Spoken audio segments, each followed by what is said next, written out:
Hello friends, welcome to our channel Noval Kumar. आज मैं आपके लिए सुप्रीम जादूगर एक्सप्लेन करने वाला हूँ।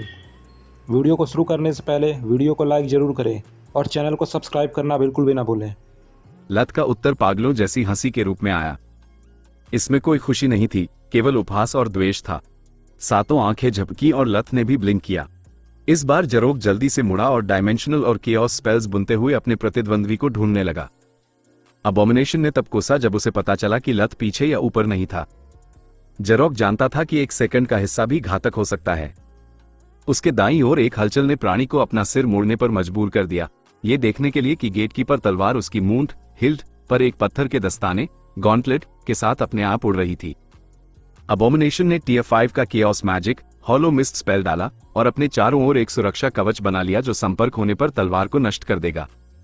तलवार को स्पिरिट मैजिक से हिलाना सिर्फ एक ध्यान भटकाने वाली बात है, वह विपरीत दिशा से आ रहा होगा। जरोक ने पीछे मुड़ते हुए सोचा। उसका बिना मुंह वाला चेहरा उस चीज में विकृत हो गया जो अन्यथा एक मुस्कान होती। जब उसका तर्क सही साबित हुआ, उसने अपना बायां हाथ उठाया और लत के सिर को निशाना बनाकर एक और हाउलिंग वॉइड छोड़ा। अबोमिनेशन अपनी ही विजयी चिल्लाहट पर तब घुट गया जब लत दाईं ओर मुड़कर स्पेल से बच निकला और पास आने के बजाय उसने अपनी दूरी बनाए रखी। तभी जरोक ने ध्यान दिया कि लित और उसकी तलवार दोनों एक साथ हिल रहे थे, जैसे शिकार के चारों ओर चक्कर काटते शार्क। अबोमिनेशन को यह समझने में एक सेकंड लगा कि क्या हो रहा है। अरे, मुझे यहां से बाहर निकलना होगा, उसने सोचा। फिर भी एहसास एक सेकंड बहुत देर से हुआ। लत और सोलस इसे मिलकर बना रहे थे, जिससे जादुई गठन मैजिकल फॉर्मेशन को साकार करने के लिए आवश्यक समय कम हो गया। जरोक ने ब्लिंक करके दूर जाने का प्रयास किया और विफल रहा। अंधकार इस तरह के स्पेल को डालने के लिए आवश्यक तत्वों में से एक था और अब इसे सील कर दिया गया था। जरोक फिर उड़ गया, लेकिन एक और बर्निंग प्रिजन ने सभी संभावित भागने के रास्तों को काट दिया। विस्फोट ने उसे वापस अरे के बीच में भेज दिया क्योंकि चेकमेट स्पीयर्स प्रकट हुई और उन्होंने उसे हर दिशा से छेद दिया। अबोमिनेशन ने नुकसान को झेला और अरे से भागने में सफल रहा। उसका शरीर एक छोटे रूप में बदल गया ताकि जब वो जंगल की ओर तेजी से भागे तो एक अधिक कठिन लक्ष्य पेश कर सके। जरोक को भोजन की आवश्यकता थी। अवेकन लोगों के विपरीत अबोमिनेशंस की इन्विगरेशन तक कोई पहुंच नहीं थी। मोगर ने उनसे मुंह मोड़ लिया था। उनके पास विश्व ऊर्जा प्राप्त करने का एकमात्र तरीका उसे चुराना था। पेड़ों का मतलब छाया भी था, और एक बार जब जरोक वहां पहुंच जाता तो उसकी शक्तियां उसे ढूंढना लगभग असंभव बना देती। आखिरकार चोरी छिपे रहना स्टेल्थ उसकी विशेषता थी। इसी तरह वह एवॉल्व मॉन्स्टर्स की पहचान से बच निकला था। नुकसान यह था कि इसका एक आक्रामक पैंतरेबाजी मनूवर के रूप में कोई मूल्य नहीं था। एक बार केओस मैजिक के माध्यम से उनके साथ जुड़ जाने के बाद जरोक हमला करने या स्पेल्स डालने में असमर्थ होगा और वह केवल एक छाया से दूसरी छाया में जा सकता था यदि वे संपर्क बनाते। डूबते सूरज की बदौलत जंगल का अधिकांश हिस्सा अब अंधेरे में घिरा हुआ था। जरोक ने अपनी सारी लड़ने की भावना खो दी थी। उसकी प्राथमिकता लत से इतना दूर जाना था कि उसके पास खुद को सुरक्षा के लिए वॉप करने का समय हो। लत के चेहरे पर मौजूद तराजू स्केल्स खुल गए, जिससे फैंग्स से भरा मुंह दिखाई देने लगा। ट्रियस के साथ लड़ाई के दौरान वो समझ गया था कि रूपांतरित होने के दौरान उसका गला अजीब क्यों महसूस होता था और इसका उपयोग कैसे करना है। लत ने नीली लपटों की एक धार छोड़ी जिसने पेड़ों के निकटतम हिस्से में आग लगा दी। जरोक रास्ता बदलने का जोखिम नहीं उठा सकता था। अबोमिनेशंस के पास कोई महत्वपूर्ण अंग वाइटल्स नहीं थे। उनके पूरे शरीर माना से बने थे, जिसका अर्थ था कि उनके द्वारा डाले गए हर स्पेल के साथ और लगे हर घाव के साथ वे कमजोर होते जाएंगे। इतने सारे डायमेंशनल और केओस स्पेल्स का उपयोग करना अपना असर दिखा रहा था। जरोक आखिरकार समझ गया कि लत उसकी धमकियों पर क्यों हंसा था। उस शापित अवेकन ने पहले हाउलिंग वॉइड के बाद मेरी ऊर्जा कम होते हुए देखी होगी। अगर मास्टर ने मुझे एक एल्ड्रिच बनाया होता तो मैं कभी भी एक मानव से नहीं हारता। उसके विचारों की श्रृंखला तब पटरी से उतर गई जब उसने देखा कि नीली लपटें जलना बंद नहीं होंगी। उसके शरीर पर लपटों के आक्रमण के साथ जैसे ही जरोक करीब आता, सभी छायाएं गायब हो जाती। लत दुश्मन के इरादों को समझ गया और प्रकाश का एक गोला बनाया जिसने अबोमिनेशन के भागने की सभी उम्मीदों को चकनाचूर कर दिया। जरोक के पास अब खोने के लिए कुछ नहीं था। उसकी एकमात्र इच्छा अकेले न मरने की थी। लत ने सिर पर निशाना साधते हुए गेटकीपर से प्रहार किया। तलवार को डार्कनेस मैजिक के साथ लबालब भरा गया था। जरोक ने स्वेच्छा से चोट खाई और लित को बिना तैयारी के पकड़ने में कामयाब रहा। उसकी दोनों भुजाएं आपस में जुड़ गईं, जिससे एक ब्लेड बन गई जिससे अबोमिनेशन ने जवाबी प्रहार रिपोस्ट किया। जैसे ही गेटकीपर ने जरोक को आधा काट दिया, छाया की तलवार ने लत की बांह को कंधे के स्तर पर काट दिया। फिर भी खून की एक बूंद भी नहीं गिरी।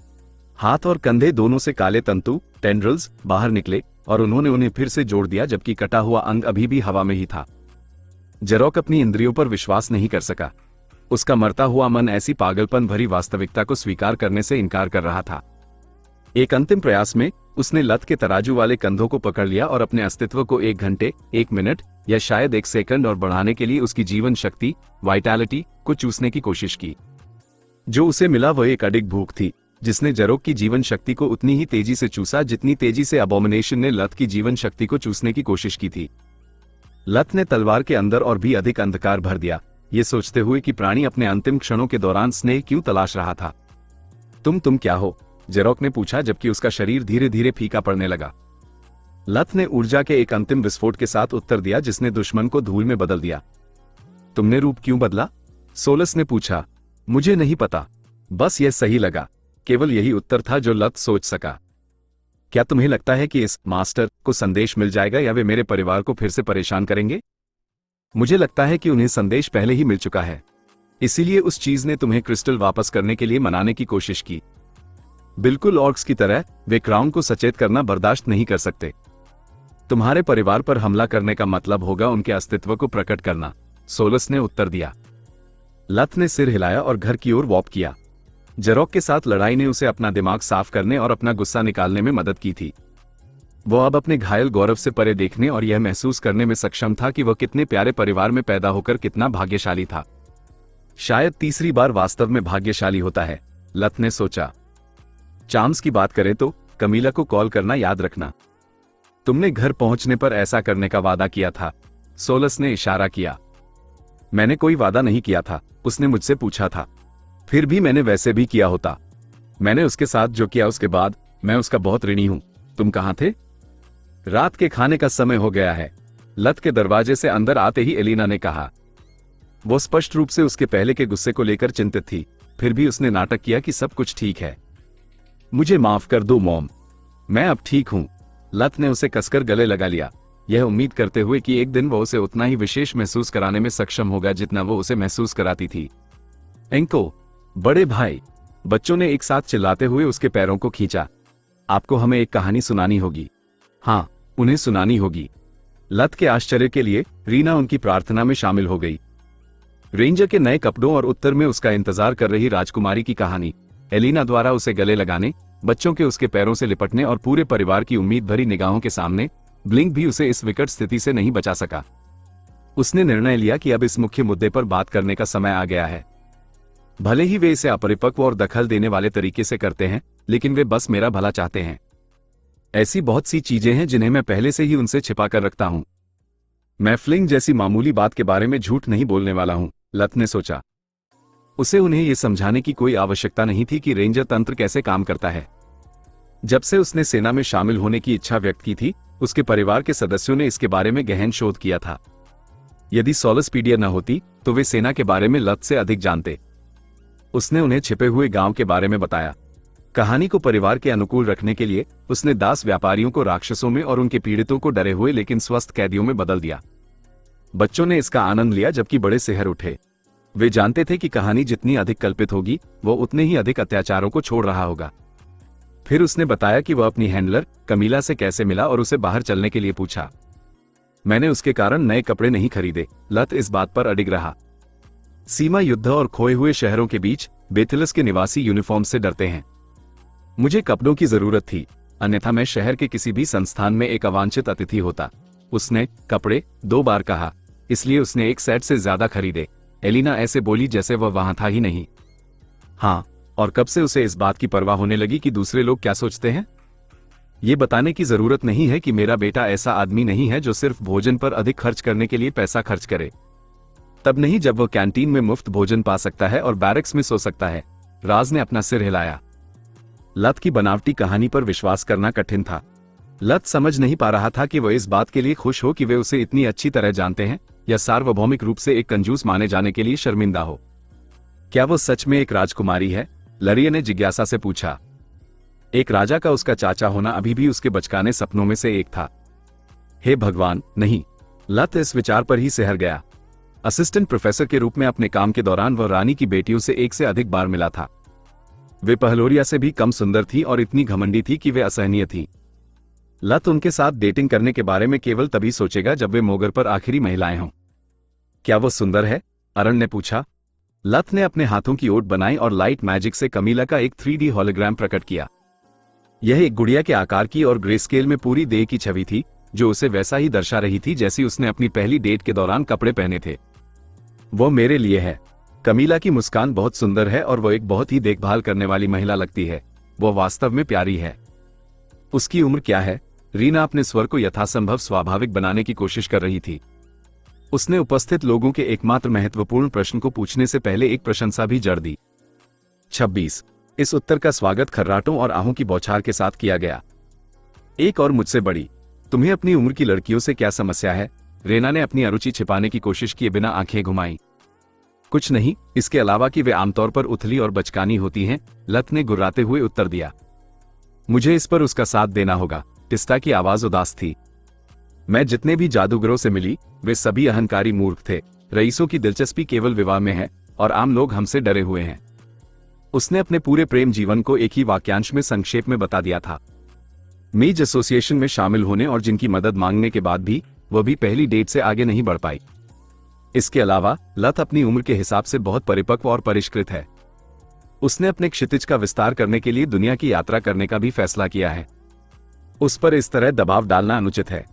प्यार किसी समय सीमा के साथ नहीं आता। इस तरह की चीजों को समय चाहिए। किसी से यह नहीं छूटा कि उसका दिल से किया गया बचाव उस पर भी लागू होता था। एक और बेकार मामला।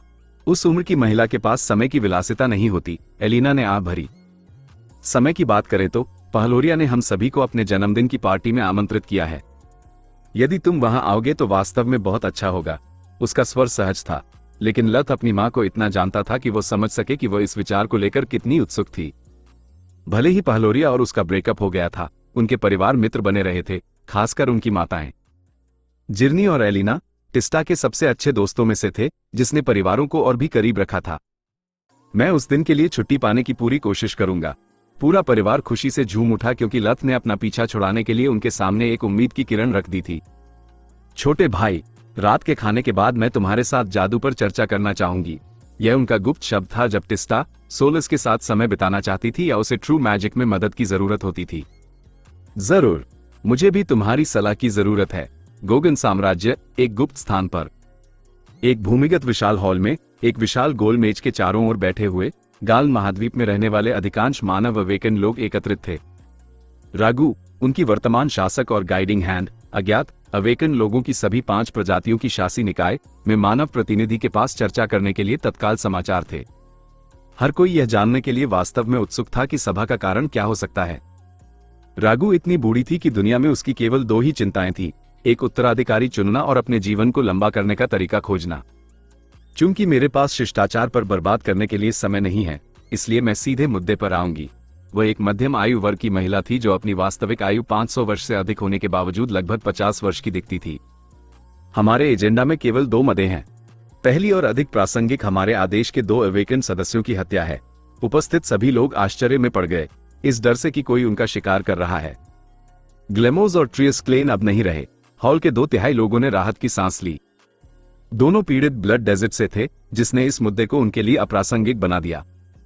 ये कैसे हुआ? रेगिस्तान में रहने वाले एक व्यक्ति ने पूछा, जिसे डर था कि अगला नंबर उसका होगा। ग्लेमोस को ग्रिफिन और फीनिक्स के बीच शांति संधियों को तोड़ने में सहायक होने का दोषी पाया गया। उसे बाद वाले फीनिक्स द्वारा मृत्युदंड दिया गया है। ट्रियस की हत्या ब्लैक स्टार के साथ विलय करने के उसके प्रयास के दौरान की गई थी, रागू ने उत्तर दिया। कितनी मूर्ख जोड़ी थी, वह आदमी ठहाका मारकर हंसा। उसकी सारी चिंताएं सूरज के नीचे कोहरे की तरह गायब हो गई। क्लेन का क्षेत्र अब लावारिस भूमि है। आप में से जो क्षेत्र पर नियंत्रण करने में रुचि रखते हैं, वे अपना हाथ उठा सकते हैं। रघु ने उसे नजरअंदाज किया और जारी रखा। मैं संवेदनहीन लड़ाइयों की अनुमति नहीं दूंगी जो हमारे अस्तित्व को उजागर कर सकें। सब कुछ अभी और यहीं एक स्पिरिट ड्यूल के माध्यम से तय किया जाएगा। कई लोग अवसर का लाभ उठाना चाहते थे और जल्दबाजी में अपना हाथ उठाया। फिर भी जब उन्होंने देखा कि ब्लड डेजर्ट का कोई भी अवेकन प्रतियोगिता में भाग नहीं लेगा, तो उनका लालच चिंता में बदल गया। क्या ऐसी कोई बात है जो हमें जाननी चाहिए? गोगन साम्राज्य में रहने वाली एक युवा दिखने वाली अवेकन महिला ने रेगिस्तान के अपने एक साथी से पूछा। उत्तर देने से पहले उस व्यक्ति ने रागू की ओर देखा, जिसने सिर हिलाया। रेगिस्तान साम्राज्य या राज्य की तरह नहीं है। रेगिस्तान के उन सभी लोगों ने शर्मिंदगी में आ भरी। ओवरलॉर्ड साला उस भूमि की मालकिन है, शाब्दिक रूप से। वो हमारी सेवाओं के बदले में हमें हमारा क्षेत्र प्रदान करती है। आप जितना अधिक लेते हैं वो उतनी ही अधिक मांग करने की हकदार हो जाती है। क्या होगा अगर आप उसकी मांगों को अस्वीकार कर दें? उसने पूछा। युवक ने उसकी आंखों में देखा और कहा, तुम्हें क्या लगता है कि मुझे मुश्किल से 200 साल की उम्र में अपना खुद का क्षेत्र कैसे मिला? मुझसे पहले की मूर्ख महिला ने ओवरलॉर्ड द्वारा खुद को मरवा लिया था। ये कुछ साल पहले हुआ था, रेगिस्तान के उस आदमी ने समझाया। कुछ अबोमिनेशंस ने उसके अधिकांश फेदर्स, साला के नकली अवेकंड, को मार डाला था। सीमाओं पर सभी पड़ोसी देशों के आक्रमणकारियों का कब्जा था और वो संकट पैदा करने वाले की तलाश में थी। ये वास्तव में एक गड़बड़ स्थिति थी। ओवरलॉर्ड ने मेरी पूर्ववर्ती ररिय को उसकी अनुपस्थिति के दौरान राक्षस जनजातियों को खत्म करने का आदेश दिया। ररिय 700 साल से अधिक पुरानी थी और उसके पास एक चमकदार पर्पल कोर था। उसका मानना था कि वह एक और ब्रेक थ्रू की कगार पर थी। अमरता का वह कल्पित व्हाइट कोर साम्राज्य की महिला उपस्थित अधिकांश लोगों के साथ उपहास करते हुए हंसी। वह एक किंवदंती है। किसी ने इसे कभी हासिल नहीं किया है। हाँ, एक किंवदंती। अवेकन लोगों, मेज टावर्स, ड्रैगन्स और एल्व्स की तरह। फिर भी उसने वाक्य पूरा नहीं किया। उसने केवल अपने साथियों की ओर इशारा किया। वैसे भी ररे को यकीन था कि अधिक जीवन और मृत्यु की लड़ाइयों के साथ वो अंततः विकसित हो सकती है। उसने साला को चुनौती दी और उससे कहा कि वह उन बकवास आदेशों को अपने पंख वाले चूल्हे में डाल ले और उसे इस अनुभव का आनंद लेने की कामना की। और मैं यहां हूं। रुको, तुम्हें बिना किसी के दावे को चुनौती दिए क्षेत्र कैसे मिला? मुझे यकीन है कि दशकों में यह पहली सभा है, क्योंकि मैंने इस पर दावा नहीं किया था। साला ने इसे मुझे दिया था। तब मैं एक भटकता हुआ अवेकन था जो उसकी मदद करने के लिए सहमत हो गया था। उसने ररिय का क्षेत्र मुझे मेरी सेवाओं के पुरस्कार के रूप में दिया। ररिय के अधिकांश खजाने और किताबें खुद लेने से पहले नहीं, उस आदमी ने उस याद पर आह भरी। साला ने उसके लिए केवल टुकड़े छोड़े थे, फिर भी वे भी उसके द्वारा सोचे गए सपनों से कहीं अधिक थे। वो कल्पना भी नहीं कर सकता था कि गार्डियन को इतना शक्तिशाली होना चाहिए कि वह ऐसे ज्ञान को दान देने की हद तक कम समझे। यह अस्वीकार्य है, राज्य की एक बूढ़ी औरत आक्रोश में चिल्लाई। तुम एक रक्तपिपासु तानाशाह के सामने भेड़ों की तरह कैसे झुक सकते हो? हमने अब तक साला को क्यों नहीं मारा? उन शब्दों पर हॉल में सन्नाटा छा गया। रागू ने उस महिला की ओर ऐसे देखा जैसे वह पागल हो। जरूर, हम उसे हरा सकते हैं, लेकिन किस कीमत पर? हम में से कितने इस प्रयास में मरने के लिए तैयार हैं? एक भी हाथ नहीं उठा। मान लीजिए एक पल के लिए कि हम साला को मार देते हैं और अन्य गार्डियंस अपने गिरे हुए साथी का बदला लेने का फैसला नहीं करते हैं। फिर क्या? कौन एक गार्डियन का कर्तव्य निभाने के लिए तैयार है? उसकी मृत्यु के बाद होने वाली अराजकता को एक ऐसे युद्ध को शुरू करने से रोकने के लिए जो हमारे सभी क्षेत्रों को नष्ट कर सकता है। अन्य अवेकन की घृणित निगाहों के नीचे उस महिला को अपनी बातों की मूर्खता समझ में आए और उसने शर्मिंदगी में अपनी निगाहें नीचे झुका ली। अगर मैंने तुमसे फिर भी ऐसी बकवास सुनी, जोला, तो मैं समझूंगी कि तुम सठिया गई हो और मैं खुद तुम्हें खत्म कर दूंगी। मेरा समय बर्बाद करना बहुत हुआ।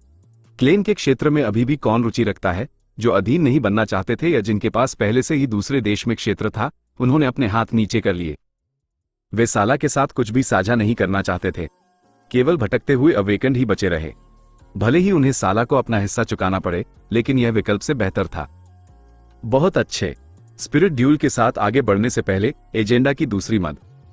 ट्रियस क्लेन साला द्वारा नहीं, बल्कि 17 साल के एक रेंजर द्वारा मारा गया था। मुझे लगता है कि आपने लथ वहन के बारे में सुना होगा। रागू को यह देखकर बेचैनी हुई कि राज्य के केवल कुछ ही अवेकन ने उस नाम को पहचाना। उसने उसकी सभी ज्ञात उपलब्धियों के साथ कागज के टुकड़े वितरित किए। वह भी एक अवेकन होना चाहिए, जोला ने अपनी विश्वसनीयता का एक हिस्सा वापस पाने की कोशिश करते हुए कहा। ट्रियस एक आलसी मूर्ख था, मुश्किल से 20 साल का, लेकिन ग्लेमोज ने उसे तब अवेकन किया जब वह अभी बच्चा ही था और उसे अपने बेहतरीन उपकरण प्रदान किए।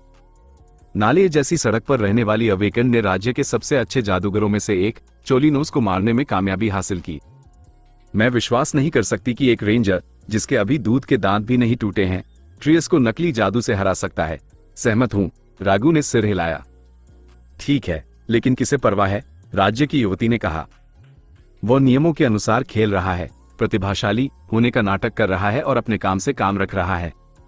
धिक्कार है। हमें उसे ब्लैक स्टार से छुटकारा पाने के लिए एक धन्यवाद पत्र भेजना चाहिए। कई लोग उससे सहमत थे। तुम सब मूर्ख हो। इसमें कोई आश्चर्य नहीं है कि तुम में से कई सदियों के बाद भी ब्लू कोर पर अटके हुए हैं। रागू ने उन्हें ऐसे देखा जैसे वे चारा हों। मैंने अभी तुम्हें बताया कि एक 20 साल का अवेकन, जिसे रेगिस्तान के सबसे शक्तिशाली पुरुषों में से एक का समर्थन प्राप्त है और जिसके पास एक चमकदार सायान कोर है, उसे उससे भी कम उम्र के किसी व्यक्ति ने बिना किसी पृष्ठभूमि के हरा दिया है। तुम्हारा जवाब, किसे परवाह है, कैसे हो सकता है? इस खुलासे ने अधिकांश युवा अवेकन को चकित कर दिया, जबकि अन्य केवल अपनी बोरियत से राहत पाने के लिए पर्याप्त रूप से रुचि रखते थे। गोगन साम्राज्य, मैजिक एम्प्रेस मिलिथिया के सिंहासन कक्ष में गाल महाद्वीप में भटकते हुए महीनों बिताने के बाद स्कारलेट द स्कॉर्पी को हर चीज में विफल होने से तंग आ चुकी थी और उसने लीगान की मदद मांगने का फैसला किया था। समस्या ये थी कि उसके पास उससे संपर्क करने का कोई रास्ता नहीं था।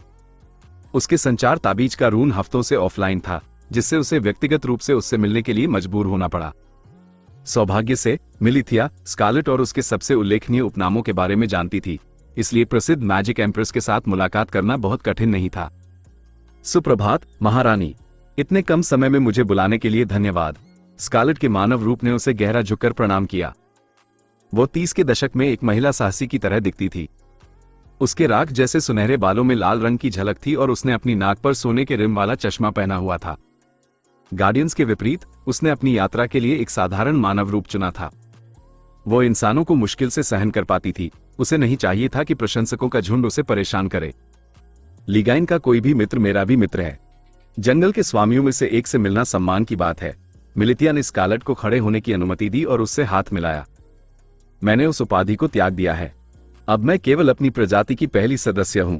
स्कारलेट को सभी स्कॉर्पिकोस की जननी कहे जाने का विचार पसंद नहीं आया। उसे यह आडंबरपूर्ण लगा और इससे उसे बुढ़ापे का एहसास हुआ। मैं आपके लिए क्या कर सकती हूं? मिलिथिया ने पूछा। धन्यवाद, लेकिन मुझे बस उस पुराने छिपकली से बात करने की जरूरत है। यहां आना सही कदम था। वो हाल ही में बहुत व्यस्त रहा है। माइंड लिंक के बिना उस तक पहुंचना असंभव है। मिलिथिया ने एक सेकंड के लिए अपनी आंखें बंद की और एक मानव रूप उसके बगल में वॉप्ट होकर प्रकट हुआ। स्का, तुम बिल्कुल नहीं बदली हो, लीगांग ने निराशा भरी आवाज में कहा। वो एक दुबले पतले एस्तिबोनो आदमी जैसा दिखता था। 1.75 मीटर, 5 फीट 9 इंचेस, बर्फ जैसे सफेद बाल और त्वचा के साथ। उसकी आंखें लंबवत पुतलियों के साथ बैंगनी थी। उसने पिच ब्लैक कपड़ों के ऊपर एक लैब कोट पहना हुआ था। तुम्हें देखकर भी अच्छा लगा, स्कारलेट ने एक अमानवीय गुर्राहट के साथ उत्तर दिया। चूंकि हम दोनों व्यस्त हैं, मैं सीधे मुद्दे पर आऊंगी। साला द्वारा बकोरे को बचाने और चोलिनोस की मृत्यु के बाद मैंने अपने खेल को आगे बढ़ाने और गार्डियन बनने का फैसला किया है। अपने साथियों का बदला लेने में विफल रहने के बाद अपने एकमात्र मानव मित्र को खोना आखिरी तिनका साबित हुआ था। फिर भी मैं चाहे जो भी करूं, जब से मैंने रेगिस्तान में तुम्हारी पंख वाली महिला मित्र से लड़ाई लड़ी है, तब से कोई वर्ल्ड ट्रिब्यूलेशन नहीं हुआ है। मैंने अपना जंगल इसलिए छोड़ दिया क्योंकि मैं जानती थी कि शांत जीवन का मतलब कोई चुनौती और कोई ट्रिब्यूलेशन नहीं होना भी है। मैंने अनगिनत गिरे हुओं, फॉलन का वध किया है, कई अन्यायों को सुधारा है, जरूरतमंदों की मदद की है, लेकिन कोई फायदा नहीं हुआ। जले पर नमक छिड़कते हुए मेरा कोर को अभी भी नीला ब्लू है। भगवान के लिए मैं 300 साल से अधिक की हूं।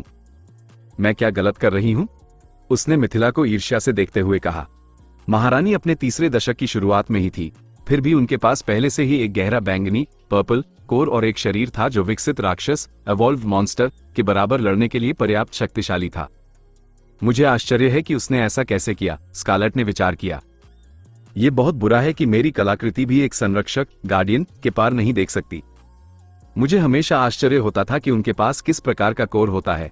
लीगाइन के हाथ के इशारे से 2 कुर्सियां दिखाई दी, एक उसके लिए और दूसरी उसकी मेहमान के लिए। बेहतरीन सवाल। संक्षिप्त उत्तर है सब कुछ। यदि तुम विस्तृत उत्तर चाहती हो तो बेहतर होगा कि तुम बैठ जाओ। इसमें समय लगेगा। स्कारलेट ने अपनी आंखें घुमाई और निर्देशानुसार करने से पहले शीघ्र मृत्यु के लिए प्रार्थना की। स्कारलेट से लीगाइन ने पूछा, सबसे पहले तुम कब से नायक बन गई? दूसरों की मदद करने से क्लेश ट्रिब्यूलेशन क्यों शुरू होगा? टायरस ने मुझे समझाया कि क्लेश कैसे काम करते हैं। पिछला तब हुआ था जब मैं अपने दोस्तों के लिए न्याय मांग रही थी, इसलिए मैंने सोचा कि मोगर मुझसे जो चाहता है वो सही काम करना है, उसने उत्तर दिया। ये बेतुका है। बायोर के साथ जो हुआ वो एक अन्याय था, फिर भी उसने कभी क्लेश का अनुभव नहीं किया। जब विसंगति अनोमली लिल ने नलेय से लड़ाई लड़ी तो उसने सही काम किया, लेकिन फिर से कोई क्लेश नहीं हुआ। वे तब होते हैं जब आपके अंदर गहराई से समाई हुई कोई चीज मोगर की इच्छा के साथ प्रतिध्वनित होती है। मोगर को सही या गलत, उचित या अनुचित की रत्ती भर भी परवाह नहीं है। एकमात्र सही काम जो तुमने किया वो अपने क्षेत्र को छोड़ना था। कठिनाइयों के बिना विकास नहीं होता, तो मुझे बताओ, मोगर मुझसे क्या चाहता है? महीनों की कड़ी मेहनत बर्बाद होने के विचार ने उसे बेहद निराश कर दिया। अगर मैं तुम्हें बता दूं तो क्लेश होना लगभग असंभव हो जाएगा। एक बार जब तुम जान जाओगी तो तुम गलत कारण के लिए सही काम करोगी, अपना इनाम पाने के लिए। मोगर के अजूबों को गायब होते देखकर मुझे दुख हुआ और मोगर को भी। इसी तरह मैं एक संरक्षक बना। अगर मैं सिर्फ दुनिया को खुश करने के लिए ज्ञान और प्राप्तियों को इकट्ठा करना शुरू कर दूं तो हमारे बीच कोई प्रतिध्वनि नहीं होगी। भावना ईमानदार होनी चाहिए, स्वार्थी नहीं। ठीक है, मान लिया। नीले कोर के बारे में क्या? मैं क्यों अटकी हुई हूं? वो गुर्राई। एक नीला कोर अधिकांश शरीरों के लिए प्राकृतिक शिखर है। बहुत कम लोग बैंगनी कोर को धारण कर सकते हैं क्योंकि मन, शरीर और माना पूर्ण तालमेल में होने चाहिए। नीले कोर तक आपको केवल अपने शरीर को परिष्कृत करने और अशुद्धियों को हटाकर माना प्रवाह में आने वाले प्रतिरोध को कम करने की आवश्यकता होती है। हालांकि एक बैंगनी कोर के लिए आवश्यक है कि मन भी बाधा न बने। जादू का उपयोग करना तुम्हारे लिए सांस लेने के समान होना चाहिए। एक उंगली हिलाना या एक जादू करना, दोनों में तुम्हें समान ध्यान की आवश्यकता होनी चाहिए। इंसानों को उनके कमजोर शरीर के कारण बैंगनी कोर प्राप्त करने में कठिनाई होती है, जानवरों को उनके शक्तिशाली शरीर के कारण। हम स्वाभाविक रूप से शारीरिक शक्ति पर निर्भर रहते हैं, जैसे इंसान जादू का उपयोग अपनी गंदगी साफ करने तक के लिए करते हैं। तो ये सिर्फ अभ्यास की बात है, क्योंकि मैंने सदियों से जादू का अध्ययन किया है। स्कारलेट अभी भी उलझन में थी। अभ्यास की नहीं, बल्कि जादू की प्रकृति को समझने की। तुम इसे प्रवाहित होने देने के बजाय प्रवाहित करती हो। लीगाइन ने अपना सिर हिलाया। ठीक है, मैं हार मानती हूं। क्या तुम मेरी वैसे ही मदद कर सकते हो जैसे तुमने इसके लिए की? उसने मिथिला की ओर इशारा किया। मैं कर सकता था, लेकिन वो तुम्हारे संरक्षक बनने के मार्ग में बाधा बन सकता है। तुम जादू का उपयोग करने का मेरा तरीका सीखोगी बजाय अपना खोजने के। ये तुम्हारे स्वयं और दुनिया को देखने के तरीके को बदल सकता है। इंसानों के बारे में क्या? हताशा उसे पागल कर रही थी। मैं व्हाइट ग्रिफिन में एक बैंगनी कोर वाले एक पागल व्यक्ति से मिली हूं। यह कैसे संभव है? कुछ प्राणी एक आदर्श माना शरीर और एक विकृत दिमाग के साथ पैदा होते हैं। केवल ऐसे व्यक्ति ही यदि अविश्वसनीय रूप से भाग्यशाली हों तो बैंगनी कोर धारण कर सकते हैं, फिर भी इसकी एक कीमत चुकानी पड़ती है। उनके मामले में बची हुई अशुद्धियां एक सुरक्षा कवच हैं। यदि वे जागृत अवेकन होते हैं तो वे मर जाते हैं, क्योंकि उनके शरीर एक स्थिर माना के साथ जुड़े होते हैं, प्रवाहित होने वाले के साथ नहीं। कोई सलाह? स्कारलेट खड़ी हो गई। पूरी मुलाकात उसे समय की बर्बादी महसूस हुई थी। हाँ, अपने आप को दुनिया के लिए खोल दो। हंसो, रो, प्यार करो, नफरत करो, तुम जो भी करो उसे अपने दिल की गहराई से करो। संरक्षक होने के लिए खुद के प्रति सच्चा होना आवश्यक है। जहां तक कोर के मुद्दे की बात है, बस जादू के बारे में ऐसे सोचना बंद करो जैसे कि वह तुम्हारा हिस्सा नहीं है। हर जादू जो तुम करती हो, हर चीज जो तुम गढ़ती फौज मास्टर हो, वो तुम्हें परिभाषित करती है। ठीक वैसे ही जैसे तुम जो शब्द बोलती हो या जो निर्णय लेती हो। लीगाइन अपना हाथ बढ़ाते हुए खड़ा हो गया। मैंने हमेशा इस बात के लिए तुम्हारी प्रशंसा की है कि तुमने कभी भी जागृति के लिए मजबूर नहीं किया, अपने दोस्तों के लिए भी नहीं। मुझे नहीं पता कि तुम कभी संरक्षक बनोगी या नहीं, लेकिन मुझे यकीन है कि तुम्हें कुछ ही समय में बैंगनी कोर मिल जाएगा। तुम्हारी बुद्धिमत्ता के लिए धन्यवाद, स्कारलेट ने महीनों में पहली बार मुस्कुराते हुए कहा। ट्रॉन वुड्स, सोलुस के टॉवर के अंदर। रात के खाने के बाद लित और तिस्ता माना गीजर के लिए घर से निकल गए थे, जो सोलुस को उनकी बातचीत में भाग लेने की अनुमति देगा। एक बार अंदर जाने के बाद लित ने अपनी बहन को दुरिया के बारे में और अज्ञात जागृतों के खिलाफ अपनी लड़ाई के बारे में सच बताया। फिर उसने उसे सशक्त घृणा एम्पावर्ड अबोमिनेशन के साथ अपनी मुठभेड़ के बारे में बताया। वो चीज मेरा क्रिस्टल चाहती थी। परिवार के बाकी सदस्य यहाँ लुटिया में सुरक्षित हैं, लेकिन एक बार जब तुम यहाँ से जाओगी तो तुम एक लक्ष्य बन सकती हो। यह मास्टर मुझे मजबूर करने के लिए तुम तक पहुंचने की कोशिश कर सकता है, लित ने कहा। क्या तुम मुझे घर में बंद रहने के लिए कह रहे हो? तिस्ता थोड़ी चिढ़ गई थी। नहीं, बस सावधान रहने के लिए। याद रखो जो मैंने तुम्हें घृणाओं के बारे में सिखाया है, और काले कोर के लिए अपनी आंखें खुली रखो। यदि तुम खतरे में हो तो भाग जाओ। लित अब अपनी बहन को सच से बचाने के काम से मुक्त हो चुका था। वो इतनी बड़ी और शक्तिशाली थी कि अपने फैसले खुद ले सके। धन्यवाद छोटे भाई, मुझे खुशी है कि तुम मुझ पर इतना भरोसा करते हो। तिस्ता को डर था कि लित उसकी यात्रा के बारे में उसका मन बदलने के लिए एक संदेहास्पद भाषण देगा। तुम्हारा स्वागत है। अब मुझे तुम्हारी सलाह चाहिए। एक बार जब उसने उसे अपनी पहली डेट और ग्रेट मेज बनने के बाद की गई गलती के बारे में बताना खत्म किया, तो तिस्ता समझ नहीं पा रही थी कि हंसे या रोए। अच्छी खबर यह है कि वह निश्चित रूप से तुम्हें पसंद करती है। अन्यथा तुम्हें उसे फोन करने के लिए कहने के बजाय उसने डेट रद्द कर दी होती। बुरी खबर यह है कि यदि तुम चीजों को सावधानी से नहीं संभालते हो तो वो तुमसे एक सगाई के उपहार की उम्मीद करेगी। मुझे पता है ना? सोलुस बीच में बोली। मैंने उसे एक अच्छा उपहार देने के लिए कहा था, लेकिन लित का विचार पागलपन भरा है। मुझे पागल कहने से पहले मेरी बात सुनो। लित ने आ भरी।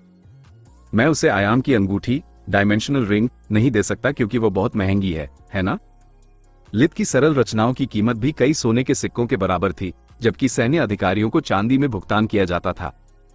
साथ ही चूंकि मुझे नहीं पता कि उसे क्या पसंद है, फूल या मिठाइयां व्यक्तिगत नहीं होंगी और उनमें कल्पना की कमी होगी। सस्ता होना मत भूलना, तिस्ता ने इशारा किया। ठीक है, सस्ता भी। मैं दिखावा नहीं करना चाहता और न ही मैं फिर से गड़बड़ करना चाहता हूं, इसलिए मैंने एक समझौते के बारे में सोचा। लित अपनी फौज मास्टरिंग लैब की ओर चला गया और लौटने से पहले कुछ मिनटों के लिए ओझल हो गया। उसके हाथ में कुछ ऐसा था जो हरे रंग की ब्रेड स्टिक जैसा दिखता था। ये पृथ्वी के कैमेलिया जैपोनिका, कमीलिया जपोनिका का एक धातु का प्रतिरूप था। जैसे ही लित ने उस हरी छड़ी को अंकित इम्प्रिंट किया, उसके सिरे से लपटों से बना एक फूल खिल उठा। तिस्ता ने ऐसा कुछ भी नहीं देखा था, मुख्य रूप से क्योंकि यह बारीकियां एक वास्तविक फूल की तरह थी।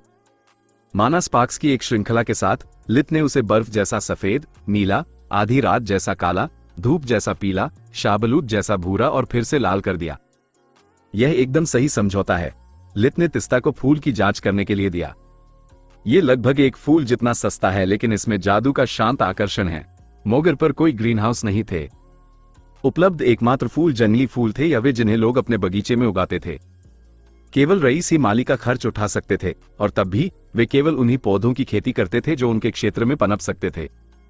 यही कारण था कि फूलों को एक सस्ता उपहार माना जाता था। आयामी वस्तुएं खरीदने या ताना द्वारों, वॉप गेट्स तक पहुंच प्राप्त करने के लिए आवश्यक धन के साथ पौधों के निर्यात के बजाय घर खरीदना अधिक सुविधाजनक होगा। साथ ही मैंने बहुत सस्ता, मेरा मतलब है मैंने ऐसी सामग्री चुनी है जो लंबे समय तक अंकित प्रभाव को नहीं रख सकती। एक सप्ताह से भी कम समय में जमा किया गया जादू गायब हो जाएगा और मैंने इसे ऐसा बनाया है कि दृश्य प्रभाव एक फूल के मुरझाने जैसा होगा। इस तरह उसे इसकी देखभाल बिल्कुल असली फूल की तरह करनी होगी। मेरी रचना के पीछे का विचार यह है कि यदि वह इसे पसंद करती है तो हर बार जब वह इसे रिचार्ज करती है या जमा किए गए तत्व को बदलती है, वो संभवतः तुम्हारे बारे में सोचेगी। तिस्ता ने उसकी बात काट दी और आग के फूल पर अपना हाथ घुमाया। यह अलौकिक था और मुश्किल से गर्म था। क्या तुम्हें यह पसंद आया? लित ने एक गर्व भरी मुस्कान के साथ पूछा। यह सबसे रोमांटिक चीज है जो मैंने कभी देखी है। इसका नाम क्या है? कैमेलिया। लित के पास नामों के लिए कोई कल्पना नहीं थी, इसलिए वो मूल नाम पर ही टिका रहा। तुमने इसका नाम उसके नाम पर रखा है? तुम उसे एक सप्ताह से भी कम समय से जानते हो, बल्कि मैंने एक ऐसा फूल चुना जिसने मुझे उसके नाम की याद दिला दी, उसने सोचा। पहली बात, अगर तुम उसे ऐसा कुछ देते हो तो तुम एक सगाई का उपहार भी जोड़ सकते हो। ये दूसरी डेट के लिए बहुत ज्यादा है। धिक्कार है, शायद 10वीं के लिए भी। तिस्ता पंखुड़ियों की कई परतों और प्रत्येक में मौजूद रंगों की आभा को विस्मय से देखती रही। मैंने भी यही कहा था, लेकिन वो बहुत जिद्दी है, सोलुस ने आ भरी। दूसरी बात, मुझे बुरा लग रहा है कि तुमने कभी मां, रीना या मेरे लिए इतनी प्यारी चीज नहीं बनाई। फिर भी तुमने इस कैमेलिया का आविष्कार एक अजनबी के लिए कर दिया। तिस्ता ने गुस्से वाली आवाज में कहा। उन शब्दों ने लित पर गहरा आघात किया, यहां तक कि सोलुस आक्रोश में बीच में आ गई। ये तुम्हारे लिए वास्तव में अनुचित है तिस्ता। तुम वह कारण हो जिसके कारण लित पहली बार एक उपचारक, हीलर बना। उसने तब तुम्हारी देखभाल की जब तुम बीमार थी, तुम्हें मांस के सबसे अच्छे टुकड़े दिए भले ही वह खुद भूखा था। ये सुनिश्चित किया कि तुम्हारे पास हमेशा फर के कपड़े हों। क्या तुम वे खिलौने भूल गई जो उसने तुम्हारे लिए बनाए थे? जैसे रॉकिंग चेयर, या कि जिस घर में तुम रहती हो ठीक वैसे ही जैसे कपड़े तुम पहनती हो, वे सब उसकी कड़ी मेहनत से आए हैं। उसने तुम्हारे लिए बहुत कुछ किया है बच्ची। तिस्ता ने खुद पर शर्मिंदगी महसूस करते हुए अपनी निगाहें नीची कर ली। उसका गुस्सा बुलबुले की तरह गायब हो गया। मुझे माफ कर दो छोटे भाई, मेरा वह मतलब नहीं था। मुझे लगता है कि मैं बस तुम्हारी प्रतिभा और कैमिला की किस्मत से जल रही हूं। मुझे अपनी किसी भी डेट से ऐसा कुछ भी नहीं मिला। ये सुंदर है, शायद बहुत ज्यादा। तुम क्यों जल रही हो? ये सिर्फ एक तरकीब है, लित ने उसे सांत्वना देने की कोशिश करते हुए कहा, क्योंकि उसकी उंगलियों पर 5 अलग अलग प्रकार के तात्विक फूल खिल उठे थे जबकि छठा उसकी हथेली पर खिला था। ये सिर्फ एक तरकीब हो सकती है, लेकिन इसके पीछे की सोच काफी गहरी है। मैं इसे उसे इतनी जल्दी नहीं दूंगी। उसने उसकी नकल करने की कोशिश की, लेकिन उसके फूल या तो मुड़े हुए कागज की तरह लग रहे थे या जैसे किसी ने उन्हें कुचल दिया हो। मैं 4 साल की उम्र से जागृत हूं। ये सिर्फ पहले जादू, फर्स्ट मैजिक के अनुभव की बात है। उसने कंधे उचकाए। ठीक है, कैमेलिया को एक तरफ रखते हैं। फिर मुझे उसे क्या देना चाहिए? मुझे लगता है कि तुम्हें फूलों के साथ ही जाना होगा। बाकी सब कुछ ऐसा लगेगा जैसे तुम अपने जादू का प्रदर्शन कर रहे हो या बहुत ज्यादा कोशिश कर रहे हो। वो बेथलियस से है। तुम्हारी कहानियों के आधार पर वहां ज्यादा हरियाली नहीं है। उसके लिए एक मिश्रित गुलदस्ता ले जाना सबसे सुरक्षित रास्ता है, तिस्ता ने उत्तर दिया।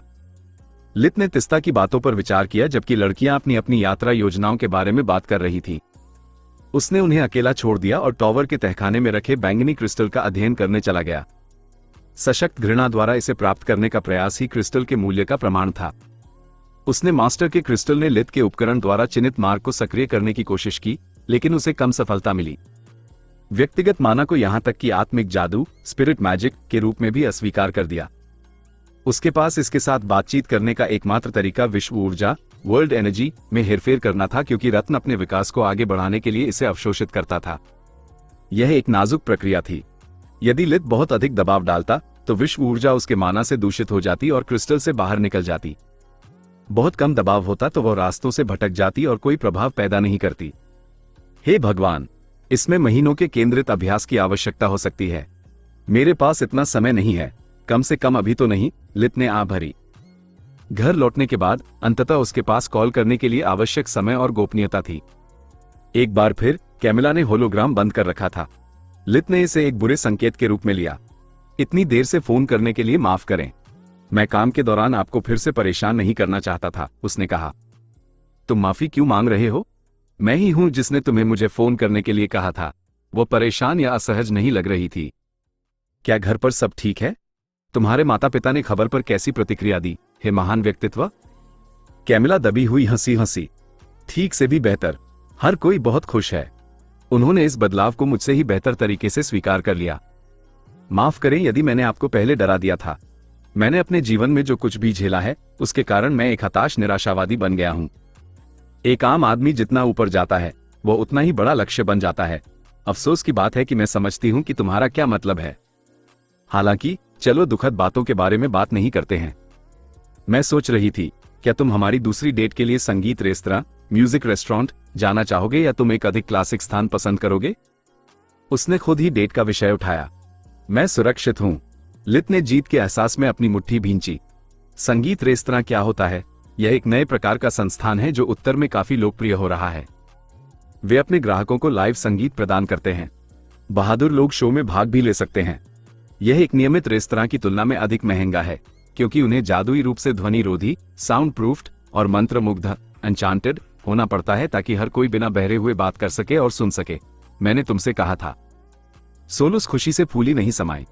उसने तुम्हें रिसेप्शनिस्ट के विवरण से पहचान लिया, मेरे प्यारे एबेनेज़र स्क्रूज। लित ने उत्तर देने से पहले जाइलो की 7 पीढ़ियों को कोसा। दिलचस्प लगता है। मुझे इसे आजमाने में खुशी होगी। इस बार मेरी तरफ से दावत। मेरा प्रचार हुआ है। होगेस के उस ड्रामे के बाद भी अभी तक साहसी हो? प्यारा है। होलोग्राम अचानक प्रकट हो गया। कैमिला ने सामान्य कपड़े पहने थे, लेकिन वह नहाने के तौलिए से अपने बाल सुखा रही थी। पृष्ठभूमि में भाप इस बात का स्पष्ट संकेत थी कि वह अभी नहा कर आई थी। वो और जिस तरह से उसकी शर्ट उसके शरीर से दूसरी खाल की तरह चिपकी हुई थी, उसने लित के ठंडे दिल की धड़कन तेज कर दी। अगली सुबह लेफ्टिनेंट कैमिला येवल काम पर जाने से पहले अपने बालों को एक जूड़े में ठीक कर रही थी जब उसे अपने संचार ताबीज एम्यूलेट पर एक कॉल प्राप्त हुई। मुझे आशा है कि यह फिर से लित नहीं है। कल रात हमने बहुत देर तक बात की थी। मुझे चिपके रहने वाले लड़के ज्यादा पसंद नहीं हैं। जैसे ही उसने देखा कि किसकी रून झपक रही है, उसके चेहरे की मुस्कान गायब हो गई। क्या जिजनिया को कुछ हुआ है? क्या वो ठीक है? तुम्हें भी शुभ प्रभात प्रिया। तुम्हारी बहन ठीक है? क्या एक माँ अपनी बेटी से बात नहीं करना चाह सकती? आवाज उतनी ही मधुर और देखभाल करने वाली थी जैसी कैमिला को याद थी। फिर भी वो जानती थी कि यह सिर्फ एक दिखावा था। सेना में शामिल होकर अपने परिवार द्वारा तय की गई शादी से भागने के बाद कैमिला ने उनसे सभी रिश्ते तोड़ लिए थे। आखिरी बार उसने अपनी माँ जीमा से तब सुना था जब उसे फर्स्ट लेफ्टिनेंट के पद पर प्रमोट किया गया था।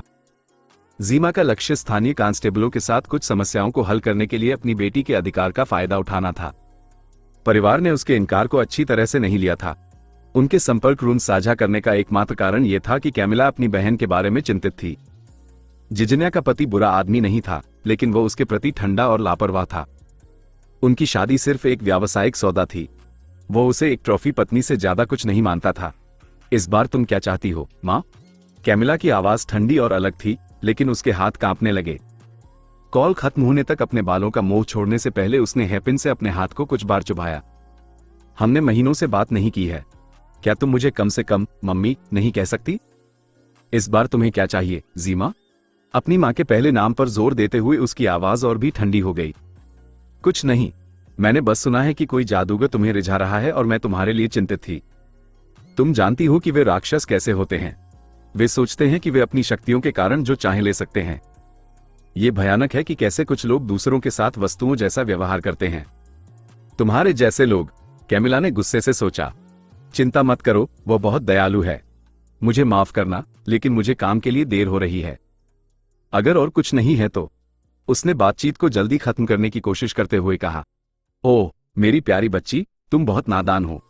बेशक वो दयालु है, उसे अभी तक वह नहीं मिला है जो वह चाहता है। अपनी उम्र के बावजूद तुम अभी भी एक सुंदर महिला हो। तुम्हें अपने पत्ते सही ढंग से खेलने होंगे। जीमा के आरोपों ने उसे पलटकर बात करने में असमर्थ कर दिया। जीमा ने कैमिला के बेवकूफ और बूढ़ी होने की अपनी बेटी की चुप्पी को आगे बढ़ने के संकेत के रूप में लिया। युवा पुरुष अपने लक्ष्यों तक पहुंचने के लिए कुछ भी करने के लिए पर्याप्त गर्म दिमाग के होते हैं। यदि तुम वास्तव में अपना समय किसी ऐसे व्यक्ति के साथ बर्बाद करना चाहती हो जो निश्चित रूप से तुम्हें एक छोटी और अमीर लड़की के लिए छोड़ देगा, तो तुम कम से कम बदले में कुछ प्राप्त कर सकती हो। कुछ आयामी वस्तुएं, डायमेंशनल आइटम्स, पारिवारिक व्यवसाय के लिए बहुत मददगार हो सकती हैं। वे न केवल हमें परिवहन खर्च में कटौती करने की अनुमति देंगी, बल्कि हमारे सबसे नाजुक उत्पादों को चोरी होने या क्षतिग्रस्त होने से भी बचाएंगी। तुम मेरे लिए मर चुकी हो। कैमिला ने उसकी बात काट दी। जब तुम असफल होगी, क्योंकि तुम होगी, तो मेरे दरवाजे पर दस्तक मत देना, क्योंकि वो बंद रहेगा। तुम अब इस परिवार का हिस्सा नहीं हो। ये वे शब्द हैं जिनसे पिता ने मुझसे अलग होने का फैसला किया था। उनका मतलब यह नहीं था।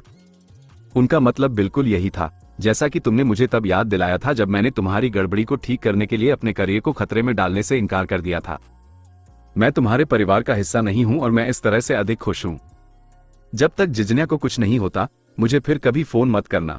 उसने कॉल काट दी और देखा कि उसका पसंदीदा हैपिन बर्बाद हो गया था। उसका हाथ अभी भी उस पर इतनी जोर से लिपटा था कि वह कांप रहा था। धातु की पतली पिन मुड़ गई थी और विकृत हो गई थी। खुद को शांत करने के लिए गहरी सांस लेने से पहले कैमिला ने उसे कचरे के डिब्बे में फेंक दिया। वे तुम्हारे माता पिता हो सकते हैं, लेकिन वे तुम्हारा परिवार नहीं हैं। उसने आईने में खुद से कहा। तुमने उन्हें अपना जीवन बर्बाद नहीं करने दिया, उन्हें अपना दिन भी बर्बाद मत करने दो। कैमिला ने अपने पास मौजूद दूसरे सबसे अच्छे हेयरपिन से अपना जूड़ा ठीक किया और काम के लिए निकल गई। बेथिलियस लौटना लित के लिए कठिन साबित हुआ।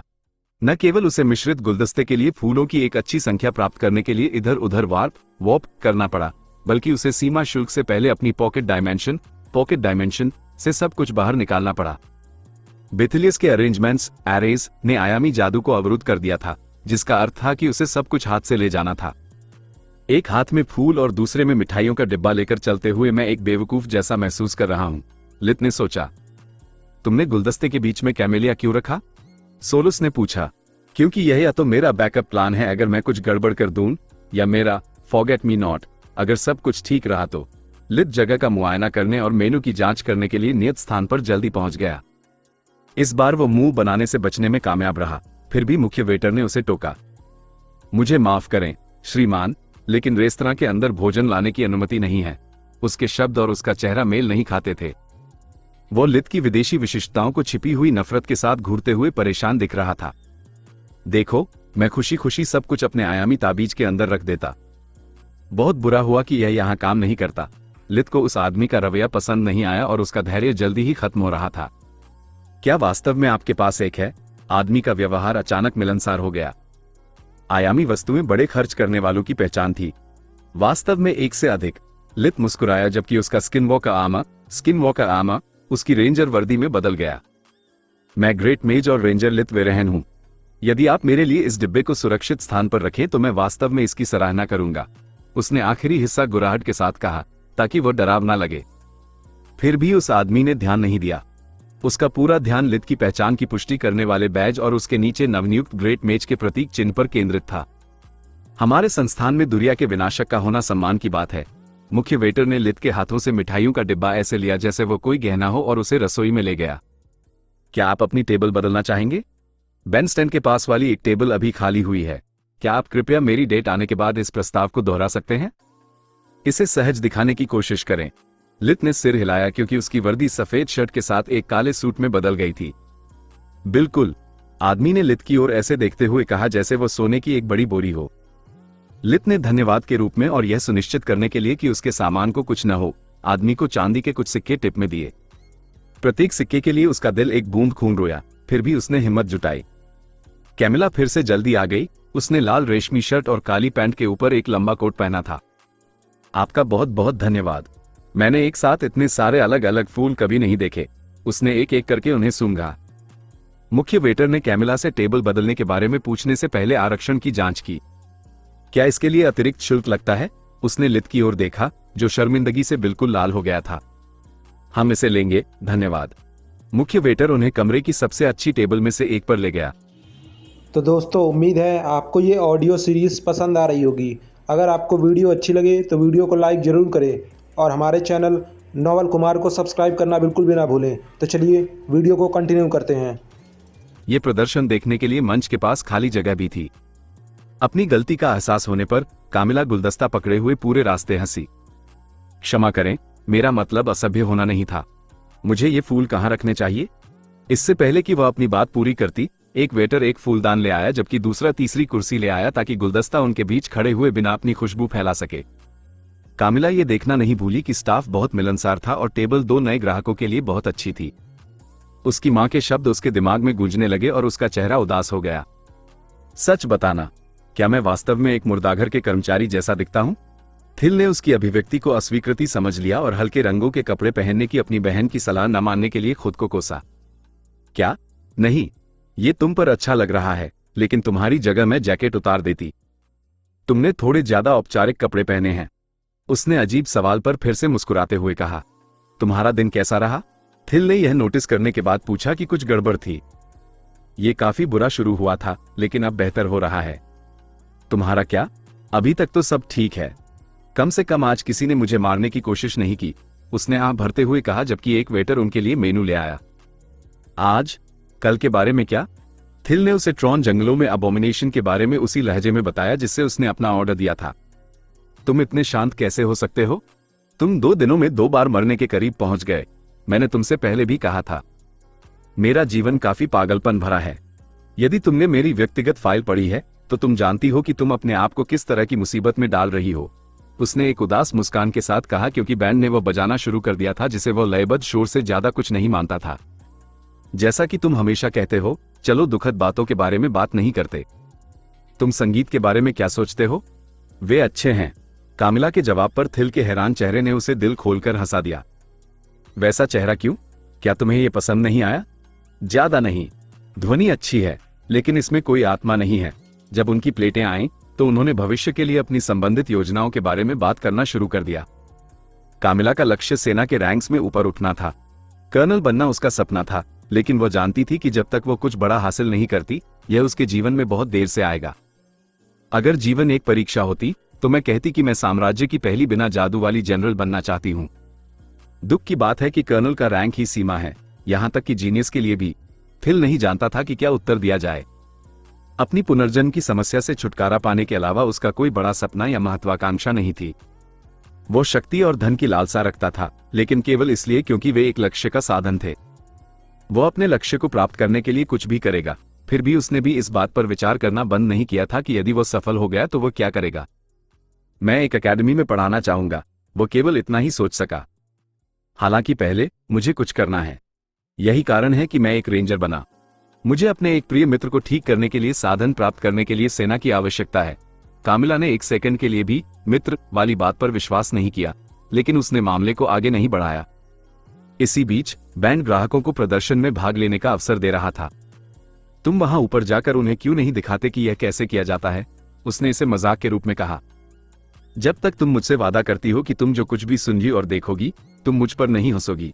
उसने उसका हाथ पकड़ते हुए उत्तर दिया, जिससे वो आश्चर्यचकित रह गई। सौदा मंजूर। थिल कुछ हल्की तालियों के बीच स्टैंड पर चढ़ा और एक संगीतकार के हाथों से मोगर की स्पेनिश गिटार के समान वाद्य यंत्र लिया।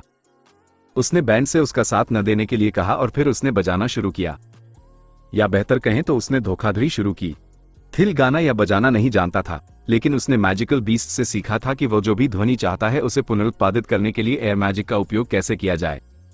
सिमोन और गार्फंकेल द्वारा द साउंड ऑफ साइलेंस का थोड़ा संशोधित संस्करण प्रस्तुत करने में उसे अपना पूरा ध्यान लगाना पड़ा। ये पृथ्वी से उसके पसंदीदा गानों में से एक था। इसे बजाने के लिए केवल एक गिटार की आवश्यकता थी और ऐसा महसूस होता था जैसे यह उसके बारे में बात कर रहा हो। उसने एक बार भी कामिला की ओर नहीं देखा। वो लय का पालन करते हुए यादृच्छिक तारों को तोड़ने की कोशिश में बहुत व्यस्त था। जब उसने समाप्त किया तो बैंड के प्रमुख ने थिल का हाथ मिलाया और फुसफुसाया, आशा है कि आपकी महिला मित्र कोई वाद्य यंत्र नहीं बजाती है, क्योंकि आपने जो कुछ भी किया आपने एक भी तार सही नहीं पकड़ा। शुभकामनाएं। मुझे किस्मत की जरूरत नहीं है, थिल ने अपनी टेबल पर वापस जाने से पहले उत्तर दिया। क्या तुम्हें यह पसंद आया? उसने उम्मीद भरी निगाहों से पूछा। ये सुंदर है लेकिन बहुत दुखद है। मैंने तुम्हें कभी कवि और संगीतकार नहीं समझा होता। उसकी आंखें थोड़ी नम थी। उसे लगा जैसे गाना उसके बारे में भी बात कर रहा है। मैं दोनों में से कोई नहीं हूं। गीत किसी और ने लिखे हैं। थिल हंसा और फिर उसने उसे अपने प्रदर्शन के पीछे की चाल समझाई। वो ये देखकर हंसने से नहीं रोक सकी कि कैसे लोग उसके धोखे में आ गए थे और थिल को प्रशंसा के साथ देख रहे थे। एक बात है जो मुझे समझ नहीं आती, इतनी परेशानी क्यों उठानी और फिर मुझे इसके बारे में सच क्यों बताना? कोई जादुई चाल कितनी भी आकर्षक क्यों न हो, एक बार उसका रहस्य खुल जाने के बाद वह अपनी चमक खो देती है। क्योंकि मैं तुम्हें प्रभावित करना चाहता था, उसने एक गर्म मुस्कान के साथ उत्तर दिया। मैजिक केवल चीजों को उड़ाने या लोगों को ठीक करने के बारे में नहीं है। मोगर की सुंदरता यह है कि जादू हर जगह है। यह मेरे जीवन में एक बड़ी भूमिका निभाता है। एक तरह से यह परिभाषित करता है कि मैं कौन हूं। यही मेरा मतलब है जब मैं कहता हूं कि मैं तुम्हें प्रभावित करना चाहता हूं। संगीत या तुकबंदी के माध्यम से नहीं, वो मैं नहीं हूं। मैं एक मेज हूं, इसलिए मैंने अपनी पसंद की किसी चीज को साझा करने के लिए जादू का उपयोग किया। जहां तक सच की बात है, मैंने अनुभव से सीखा है कि झूठ पर रिश्ता शुरू करना कभी काम नहीं आता। उन्होंने अपना बाकी का खाना बातचीत करते हुए बिताया, लेकिन इस बार कामिला ने खाना खत्म होते ही बिल के लिए कहा। थिल ने मिठाइयों का डिब्बा लिया जबकि उसने फूल उठाए और वह उसे निकटतम वॉप गेट तक ले गया। उसने कंट्रोल पैनल के साथ इतनी देर तक छेड़छाड़ की कि थिल को डर लगने लगा कि वह अपना पता याद रखने के लिए बहुत ज्यादा नशे में है। अजीब है, हमने पिछली बार से भी कम पी थी, उसने सोचा। अभी भी जल्दी है। क्या तुम एक कप चाय और नाश्ते के लिए मेरे घर आना चाहोगे? उसने डिब्बे की ओर इशारा करते हुए पूछा। मुझे बहुत अच्छा लगेगा, थिल ने थोड़ा बहुत तेजी से उत्तर दिया, यह महसूस करते हुए कि वह पूरी तरह से होश में थी। कामिला का घर 2 कमरों का फ्लैट था। रसोई और लिविंग रूम एक ही जगह साझा करते थे। वहां केवल 2 बंद दरवाजे थे जो शायद बाथरूम और बेडरूम की ओर ले जाते थे। हे महान व्यक्ति, क्या तुम चाय तैयार कर सकते हो जब मैं फूलों के लिए जगह ढूंढती हूं? तुम्हें जिस चीज की भी जरूरत है वो सामने ही है। थिल ने केतली में पानी भरा और उसे चूल्हे पर रख दिया। सब कुछ मैजिक क्रिस्टल्स के साथ काम करता था, जिससे यह एक आधुनिक रसोई के समान था। तुम्हें अपनी चाय कड़क पसंद है या हल्की? थिल ने पत्तियों और पुदीने की मात्रा चुनते हुए पूछा। दोनों ठीक हैं, उसने उत्तर दिया। थिल पीछे मुड़ा और पाया कि वह उसके ठीक पीछे खड़ी थी। उसकी शर्ट के पहले 3 बटन खुले हुए थे, जिससे उसके वक्ष का काफी हिस्सा दिखाई दे रहा था। ये कम से कम सी कप है। जैसे ही थिल ने कामिला से आंखें मिलाने के लिए अपनी आंखें उठाईं, उसने उसे अपनी बाहों में ले लिया। एक हाथ उसके सिर के पीछे और दूसरा उसकी गर्दन पर। उसने थिल को झुकने के लिए मजबूर किया और उसे चूमा। पहले धीरे से, जैसे कोई स्कूली छात्रा अपनी पहली अनाड़ी कोशिश में करती है। उसने उसे जाने नहीं दिया, उसे अपने करीब खींच लिया जबकि उसने बढ़ती उत्तेजना के साथ उसे चूमा जैसे कि वह उसके तूफानी जीवन में एक जीवन रक्षक नाव हो। उसका मुंह पहली ही कोशिश में उसके उन्मत्त होंठों को अलग करने में कामयाब रहा, जिससे उनके दोनों शरीर सिहर उठे। और फिर जैसे ही यह शुरू हुआ था, वह अचानक उससे दूर हट गई। रुको, कामिला ने कांपती आवाज में कहा। बहुत तेज? थिल ने अपनी निराशा को छिपाने की जहमत उठाए बिना पूछा। बेडरूम उस तरफ है, उसने दूसरे बंद दरवाजे की ओर इशारा किया। थिल ने उसे फिर से चूमने से पहले उनके चेहरों को एक ही स्तर पर ले आया। कई घंटों की मनोरंजन गतिविधियों के बाद जैसे ही उन्होंने लाड़ प्यार शुरू किया, कामिला सो गई। अपनी घड़ी की जांच करने पर थिल ने देखा कि इन्विगरेशन के प्रभावों को रीसेट करने के लिए पर्याप्त समय नहीं था। इसके अलावा वह पिछली रात पहले ही सो चुका था, इसलिए वह अभी भी अपनी चरम स्थिति में था। कामिला के सोते हुए चेहरे को घूरते हुए उसने अपनी कोर को और परिष्कृत करने के लिए एक्यूम्युलेशन का उपयोग किया। किसी तरह वो बेहोश होने पर भी मुस्कुराती रही। थिल ये देखकर हंसा। जैसे एयर मैजिक ने उसे गाने में धोखाधड़ी करने की अनुमति दी थी, वैसे ही रात के दौरान लाइट मैजिक ने अपना काम किया था। इन्विगरेशन और कुछ विशेष रूप से बनाए गए स्पेल्स की बदौलत उसे अपने साथी के सबसे संवेदनशील क्षेत्रों को खोजने में आसानी हुई कि उन्हें कब उत्तेजित करना है और अधिकतम प्रभाव प्राप्त करने के लिए उसे कितना कोमल होना है। वो लाइफ विजन के साथ कमरे की जांच करते हुए उसका सिर सहलाता रहा। थिल एक अनजान वातावरण में सहज महसूस नहीं करता था और उसकी व्यामोह, पैरानोया अपना हक मांगती थी। लाइट और कामिला के संचार एम्यूलेट के अलावा पूरे कमरे में कुछ भी जादुई नहीं था। 2 घंटे बाद उसने उसे हिलते हुए महसूस किया। शुभ प्रभात, सुंदर, थिल ने चूमने के लिए आगे झुकते हुए कहा। शुभ प्रभात, सुंदर, उसने उसे करीब खींचते हुए एक नर्म, नींद भरी चुंबन के साथ उत्तर दिया। मुझे आशा है कि मैंने तुम्हें जगाया नहीं, उसने अपनी आंख के कोने में तैरती घड़ी की जांच करते हुए कहा। नहीं, यह इसलिए है क्योंकि किसी कारण से मेरे चेहरे में दर्द हो रहा है। लगता है किसी ने बहुत मजा किया और अपनी नींद में भी मुस्कुराए। थिल ने उसकी मांसपेशियों को तनाव से राहत देने के लिए लाइट मैजिक का उपयोग किया और उसे थोड़ी लाइफ फोर्स दी। उन शब्दों पर कामिला बुरी तरह शर्मा गई। क्या मैं मुस्कुराई? उसने अपनी छाती को ढकने के लिए चादर खींची और ऐसा करते हुए थिल की छाती खुल गई। वास्तव में मैं सोच रहा था, चूंकि हमारे पास समय है, क्या मैं एक और एनकोर मांग सकता हूं? रेस्तरां में उसके प्रदर्शन के बाद संगीत के संदर्भ ने उसे हंसा दिया। मैं इतने रोमांटिक शब्दों को ना कैसे कह सकती हूं? वो पहले से ही दृश्यों का आनंद ले रही थी और नींद की कमी के बावजूद उसका शरीर ऊर्जा से भरा हुआ महसूस कर रहा था। रुको, थिल ने इससे पहले कहा कि चीजें बहुत गर्म हो जाएं। सिर्फ शैक्षणिक उद्देश्यों के लिए मैं ये जानना चाहूंगा कि वो मोड़ क्या था जिसने हमारी वर्तमान स्थिति को जन्म दिया। क्या वे फूल थे, सूट, गाना, जादू के बारे में मेरा भाषण? थिल इस बात को लेकर उत्सुक और भ्रमित दोनों था कि उसने जैकपॉट जीतने के लिए ऐसा क्या किया था। उपरोक्त सभी बहुत प्यारे थे, लेकिन उससे ज्यादा कुछ नहीं, उसने एक भूखी मुस्कान के साथ कहा। सिर्फ प्यारा? एक मामूली प्यारे के लिए इतनी मेहनत? थिल ने सोचा, यह एक झूठ के साथ रिश्ता शुरू करने वाला हिस्सा था। वो बात करते करते रुक गई और तीव्रता के साथ उसे चूमना शुरू कर दिया। तो ईमानदारी? नहीं, मूर्ख, वो इतनी जोर से हंसी कि उसे रुकना पड़ा। तुम्हारा यह कहना कि जो हमारे पास था वह एक रिश्ता शुरू करना है। इसने मुझे यह समझने में मदद की कि तुम हमारी कहानी को कितनी गंभीरता से ले रहे हो। बस इतना ही? थिल के मुंह से निकल गया। थिल वाक्यांश पूरा नहीं कर पाया क्योंकि कामिला ने उसे बिस्तर पर धकेल दिया और उसका मुंह बंद कर दिया। उसके बाद एक त्वरित स्नान और नाश्ते के लिए मुश्किल से पर्याप्त समय था। थिल ने जादू का उपयोग किया ताकि पेस्ट्री की खुशबू वापस आ सके। आदत से मजबूर होकर उसने पूरी जगह को साफ भी कर दिया। कामिला नहाने के बाद बाहर निकली और तौलिए से अपने लंबे काले बालों को सुखा रही थी। वह बेदाग कमरा और गर्मागर्म नाश्ता देखकर दंग रह गई। तुमने ये कैसे किया? जादू, उसने अपनी कलाई के झटके से उसके बालों से अतिरिक्त पानी निकालते हुए उसकी बात काट दी। मुझे निश्चित रूप से इसकी आदत हो सकती है, वो जोर से बड़बड़ाई।